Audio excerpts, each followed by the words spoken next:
Praise the lord. November 28వ తేదీ 2024. ఈరోజు దేవుని వాక్యము, ఎలయనగా ఇద్దరు ముగ్గురు నా నామమున ఎక్కడ కూడియుందురో అక్కడ నేను వారి మధ్యన ఉందునని చెప్పెను.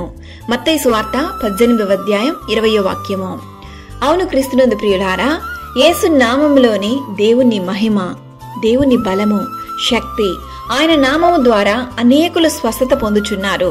యేసు నామంలో సాతాను బంధించబడుతుంది. కావున ఏక మనసుతో ఇద్దరు ముగ్గురు కలిసి యేసు నామమును బట్టి ప్రార్థించగా దేవుడు గొప్ప కార్యం చేయును. దేవుడు ఏక మనసుతో చేయు ప్రతి ప్రార్థనను ఆలకించును.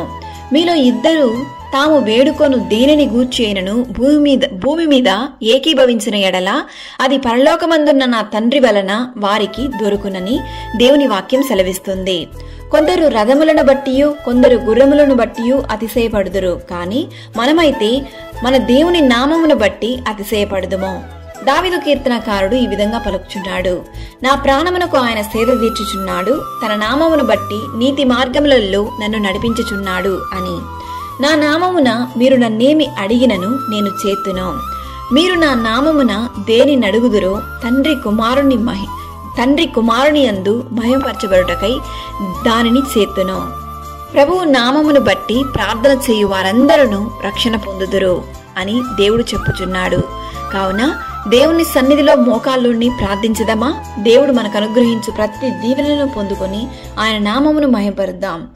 సకల ఘనత, మహిమ, ప్రభావములు యేసయ్యకు మాత్రమే కలుగునుగాక. ఆమేన్. God bless you.